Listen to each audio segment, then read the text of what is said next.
Hi guys, welcome back to the channel. Today my name is Osereme, and if you're here for the first time, please hit on the subscribe button and turn on notification bell. Today's video is a requested tutorial. I want to quickly share with you guys how to make a structured sleeve, and I'm going to be making use of these materials here. So this pink fabric is doll face, that's what I'm going to be using. I have my white stay as well, and then I have this hard one which is a peplum stay, and lastly I have my boning. So these are the materials we're going to be using to create this structure. So let's get started with the tutorial.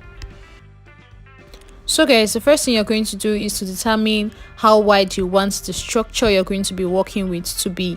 Now this totally depends on the style you're trying to recreate. So for this tutorial, I'm just going to work with something not too wide and not too small as well. So I want it to be like around 5 inches by the time we're done sewing everything down. So I'm just going to cut it out with 6 inches so that by the time I'm done with everything, it ends up being about 5 inches wide. So that's what I'm doing right now. So I'm just going to ensure that everything I have around to the end of this fabric is 6 inches, and we're just going to go ahead and cut it out.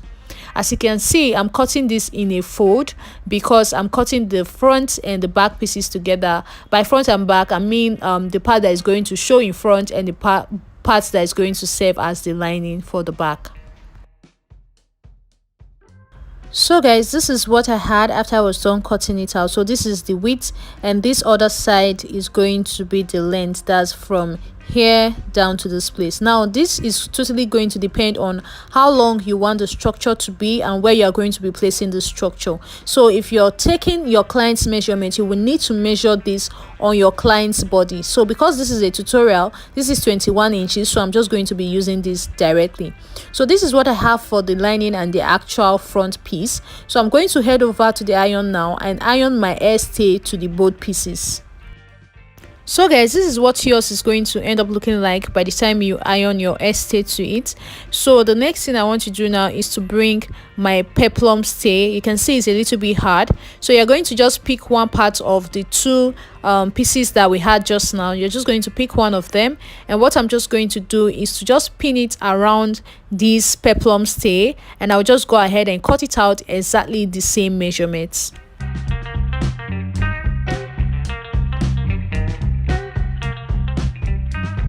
So guys, this is what it looks like. So this is the stay and this is the fabric that we're going to be working with. I want you guys to know that this particular fabric that you're going to be attaching to the stay is going to be the one that is at the back, that's going to be serving as the lining. So the next thing I'm going to go ahead and do now is I will go ahead and join these two pieces together. That's the peplum stay and the lining piece.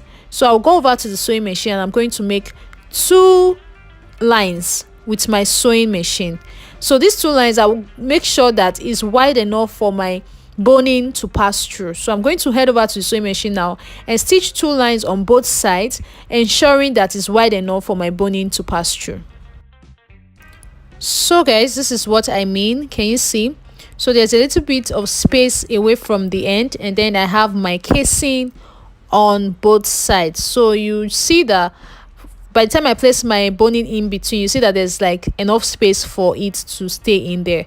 So I've gone ahead to iron this out as well, and this is what the other part is looking like. So now we'll place the front and the back pieces now right sides facing each other like this, and I'm just going to go ahead and hold it down with my pin, and the next thing we'll go ahead and do is stitch it down.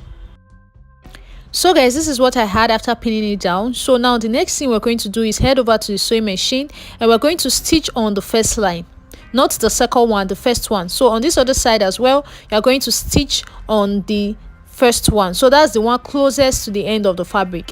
If you are working with a very wide fabric, you will need to have another boning casing somewhere in the middle so that it will be able to stay perfectly. But because this fabric is actually small, so we can afford to just have like just 2 boning casings, just like we have here. But if you are working with a very wide one, you will need to have extra boning casings in between. So I'll go ahead now and stitch this down.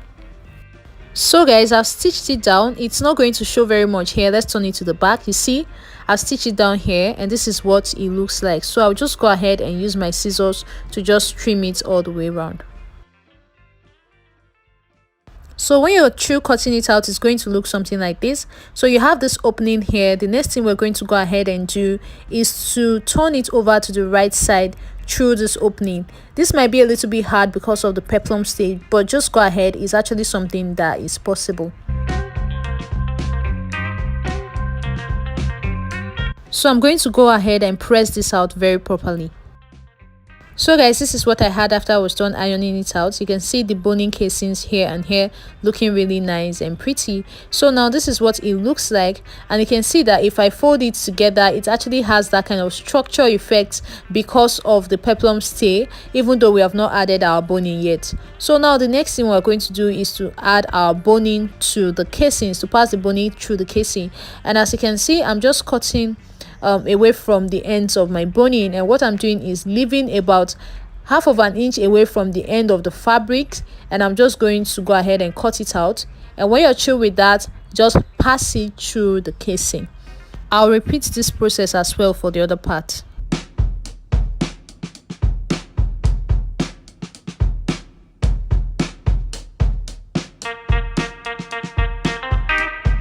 So guys, I really loved how this turned out really nicely. Can you see what I have? So by the time you fold it together like this, you have a very nice structure. So this is a very basic one. This is just for you guys to have the idea of how to go about these kind of stuffs. So if you're going to be working on something straight, you don't need to fold this up like I'm doing here. So you can just place it directly on your fabric. If you're making something like this in this picture, you just place it directly and you're going to cover it up with trimmings or beadings. But if you are looking to make something different, you can go ahead and just fold the ends of this in a very nice and stylish way. So I'm just going to use my needle and thread to make a very nice style on the ends of this particular structure for you guys to see.